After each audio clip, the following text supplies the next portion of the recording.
살다 보면은 가끔 그런 생각이 들 때가 있습니다. 그때 이것만 알았어도 내 삶이 달라졌을 텐데, 어떤 선택을 후회하거나 지나온 길을 돌아볼 때 그런 마음이 밀려옵니다. 신앙도 마찬가지입니다. 처음부터 예수님을 알았다면, 더 일찍 하나님의 사랑을 깨달았다면 내 삶은 얼마나 달라졌을까 하는 아쉬움이 생깁니다. 그러나 하나님은 우리가 늦게 알았다고 책망하시지 않습니다.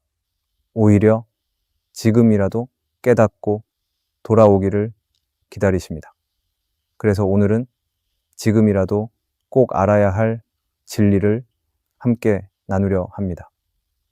예수님은 실패한 나를 외면하지 않으시고 죄를 회개하는 사람에게 자유를 주시며 나의 능력이 아닌 사랑으로 함께 하십니다. 그리고 그 모든 중심에는 예수님이 계셔야 한다는 사실을 다시 되새기려 합니다. 늦지 않았습니다. 지금이라도 다시 시작할 수 있습니다. 첫째, 예수님은 내가 실패해도 나를 포기하지 않으십니다. 인생을 살다 보면 누구나 실패를 경험하게 됩니다. 어떤 사람은 직장에서 실패하고 어떤 사람은 관계에서 실패합니다. 또 어떤 사람은 자신의 신앙에 실망하고 자신조차 자신을 믿지 못하게 되기도 합니다. 그래서 많은 사람들은 실패한 자신을 부끄러워하고 하나님 앞에 나아가는 것도 두려워합니다. 그리고 결국 하나님과 점점 멀어지는 경우도 있습니다. 그런데 성경을 보면 예수님은 실패한 사람들을 결코 외면하지 않으셨습니다. 베드로는 예수님의 수제자였습니다. 예수님을 누구보다 사랑했고 어떤 상황에서도 예수님을 따르겠다고 장담했습니다. 하지만 그는 결국 예수님이 잡히시던 날 3번이나 예수님을 부인했습니다. 사람들 앞에서 예수님을 모른다고 말했고 그 자리를 도망쳐 나왔습니다. 베드로는 누구보다 자기 자신에게 실망했을 것입니다. 다시는 회복될 수 없다고 느꼈을지도 모릅니다. 그런데 예수님은 부활하신 후 가장 먼저 베드로를 찾아가셨습니다. 그리고 네가 나를 사랑하느냐고 물으셨습니다. 그 질문은 베드로를 책망하려는 것이 아니라 다시 일으켜 세우시려는 사랑의 표현이었습니다. 예수님은 실패한 사람을 버리지 않으십니다. 오히려 실패한 사람을 다시 찾아가시고 그 마음을 만져주십니다. 우리 역시 신앙생활을 하면서 실수할 수 있고 넘어질 수 있습니다. 그러나 예수님은 우리가 넘어졌다고 해서 포기하지 않으십니다.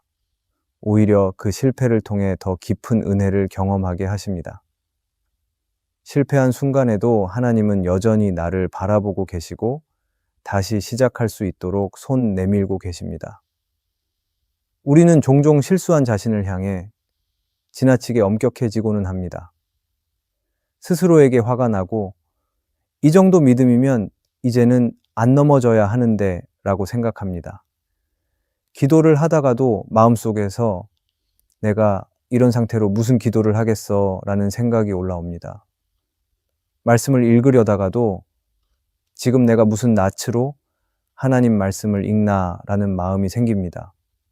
그래서 결국 하나님 앞에 나아가지 않게 됩니다. 예배도 멀어지고 기도도 식어지고 공동체도 부담스럽게 느껴집니다.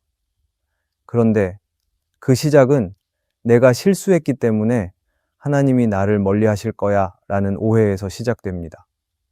하지만 성경은 분명히 말합니다. 하나님은 상한 마음을 멀리하지 않으신다고 말입니다. 오히려 우리가 낙심한 그 순간에도 하나님은 우리를 기다리고 계십니다. 하나님은 우리가 완벽하기 때문에 받아주시는 분이 아닙니다. 하나님은 우리의 마음을 아시고 우리가 다시 시작하기를 바라시는 분이십니다. 그러니 실패했다고 자신을 너무 책망하지 말기 바랍니다. 실패 자체보다 더 무서운 것은 그 실패로 인해 하나님 앞에 나아가기를 포기하는 것입니다. 하나님은 우리가 다시 그분을 찾기를 바라십니다. 예수님은 실패한 제자에게 찾아가셨고 그를 다시 세우셨습니다. 우리도 실패 속에 있을지라도 다시 주님께 나아가면 됩니다. 우리가 예수님은 내가 실패해도 나를 포기하지 않으신다는 것을 기억하기를 바랍니다. 둘째, 죄를 숨기는 것보다 회개하고 돌이킬 때 진정한 자유를 얻습니다. 사람은 누구나 죄를 짓습니다. 그리고 그 죄를 감추고 싶어 하는 본능이 있습니다. 부끄러움 때문이기도 하고 다른 사람의 시선을 의식해서이기도 합니다. 하지만 죄를 숨긴다고 해서 사라지는 것은 아닙니다. 오히려 마음 깊은 곳에 계속해서 무거운 짐으로 남게 됩니다. 겉으로는 아무 일 없는 것처럼 지낼 수 있어도 안에서는 자유하지 못합니다. 마음 한편에 늘 찜찜함이 남고 하나님 앞에서도 숨고 싶은 마음이 생깁니다.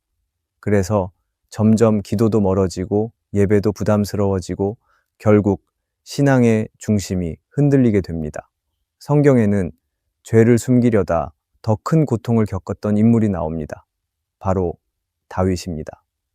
그는 하나님이 기뻐하시는 사람이었고 하나님과 친밀한 관계를 누리던 사람이었습니다. 그런데 바세바 사건 이후 죄를 덮기 위해 또 다른 죄를 짓고 결국 살인까지 저지르게 되었습니다. 겉으로는 여전히 왕으로서의 위치에 있었고 백성들 앞에서는 당당했지만 그의 마음은 점점 무너지고 있었습니다. 시편을 보면 다윗이 이렇게 고백합니다. 내가 입을 열지 않을 때 종일 신음하였고 내 뼈가 쇠하였나이다. 그는 죄를 숨기며 사는 시간이 얼마나 고통스러웠는지를 직접 경험했습니다.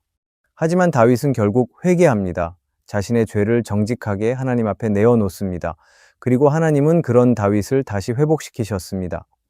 회개는 단순히 잘못을 인정하는 것이 아닙니다. 하나님께로 다시 돌아가는 것입니다. 숨기지 않고 가리고 덮지 않고 있는 그대로 내어놓는 것입니다. 그때 하나님은 그 마음을 기뻐하시고 우리를 다시 자유하게 하십니다. 많은 사람들이 죄를 고백하면 하나님이 실망하실까 두려워합니다. 그러나 하나님은 우리가 회개하는 것을 기다리고 계십니다. 회개는 하나님의 진노를 피하기 위한 방법이 아니라 하나님의 사랑을 다시 경험하는 통로입니다. 숨기면 무겁지만 내어놓으면 가벼워집니다. 억지로 끌고 가는 삶이 아니라 다시 기쁨으로 하나님과 동행할 수 있는 삶이 열립니다. 혹시 지금 마음에 죄책감이 가득한 채 살아가고 있다면 그것을 혼자 안고 가지 말기 바랍니다. 누구보다 하나님은 우리의 연약함을 알고 계십니다. 그리고 우리가 다시 그분께 돌아오기를 바라십니다. 우리가 죄를 숨기는 것보다 회개하고 돌이킬 때 진정한 자유를 누릴 수 있다는 것을 마음 깊이 새기기 바랍니다. 셋째, 하나님의 사랑은 내가 잘할 때만 주어지는 것이 아닙니다. 우리는 어릴 때부터 어떤 행동을 잘했을 때 칭찬을 받고 실수했을 때는 혼나는 경험을 반복하며 자라왔습니다. 그래서인지 신앙 안에서도 하나님이 나를 사랑하시는 기준이 내가 잘할 때라는 생각을 은연중에 갖게 됩니다. 내가 예배에 잘 참석하고 기도도 열심히 하고 사람들에게 친절할 때는 하나님이 기뻐하실 것 같고 반대로 게으르고 기도도 잘 못하고 말씀도 놓치고 있을 때는 하나님이 나를 덜 사랑하실 것 같다라고 느끼기도 합니다. 그런데 성경이 말하는 하나님의 사랑은 조건적인 사랑이 아닙니다. 하나님은 우리가 어떤 상태에 있든지 우리를 동일하게 사랑하시는 분이십니다. 하나님의 사랑은 우리의 행동에 따라 오르락 내리락 하지 않습니다. 우리가 잘해서 사랑받고 못해서 사랑받지 못하는 것이 아니라 그분의 사랑은 처음부터 끝까지 변하지 않는 사랑입니다. 그래서 우리는 하나님 앞에서 더 이상 사랑받기 위해 애쓰지 않아도 됩니다.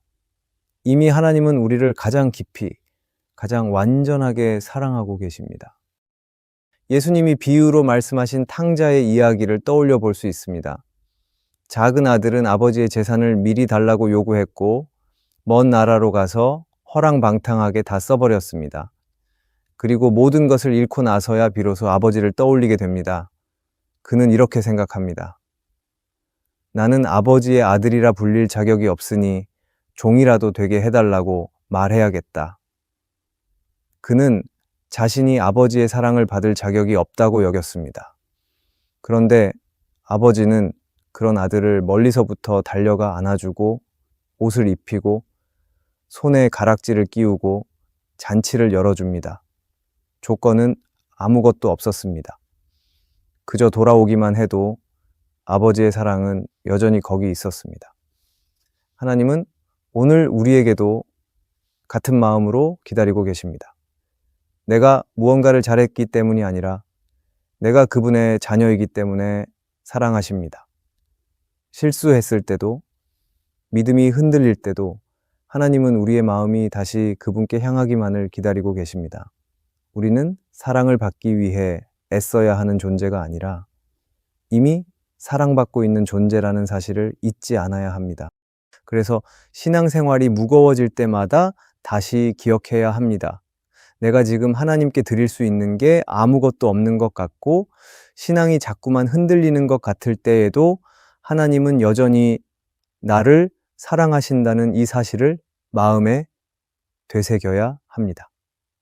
하나님은 내가 열심히 하고 있을 때만 가까이 계신 분이 아니라 내가 지쳐 있을 때에도 아무 말 없이 눈물만 흘리고 있을 때에도 나를 품고 계신 분이십니다. 때로 신앙생활이 부담스럽게 느껴지는 이유는 하나님 앞에 내가 뭔가를 보여드려야만 한다고 생각하기 때문입니다. 하지만 하나님은 우리의 완벽한 모습이 아니라 진짜 마음을 원하십니다. 우리가 자주 실수하고 결심해도 금방 흔들리고 믿음이 자라지 않는 것 같을 때조차도 하나님은 왜 그렇게밖에 못하냐고 말씀하시지 않습니다. 오히려 그 연약함을 아시기에 더 깊은 사랑으로 감싸주시고 스스로 자책하는 마음을 조용히 달래주십니다. 우리는 사랑받기 위해서 하나님 앞에 나아가는 존재가 아니라 이미 하나님의 크신 사랑을 받고 있는 존재입니다. 하나님은 때로 내 모습이 초라하고 부족해 보여도 여전히 나를 사랑하십니다. 우리가 하나님의 사랑은 내가 잘할 때만 주어지는 것이 아니라 처음부터 끝까지 변함없이 부어지는 은혜라는 것을 기억하기를 바랍니다. 넷째, 결국 모든 인생의 중심은 예수 그리스도가 되어야 합니다. 우리는 살아가면서 자연스럽게 인생의 중심을 정하게 됩니다. 어떤 사람은 가족을, 어떤 사람은 일과 성공을, 또 어떤 사람은 자기 자신을 인생의 중심에 두고 살아갑니다.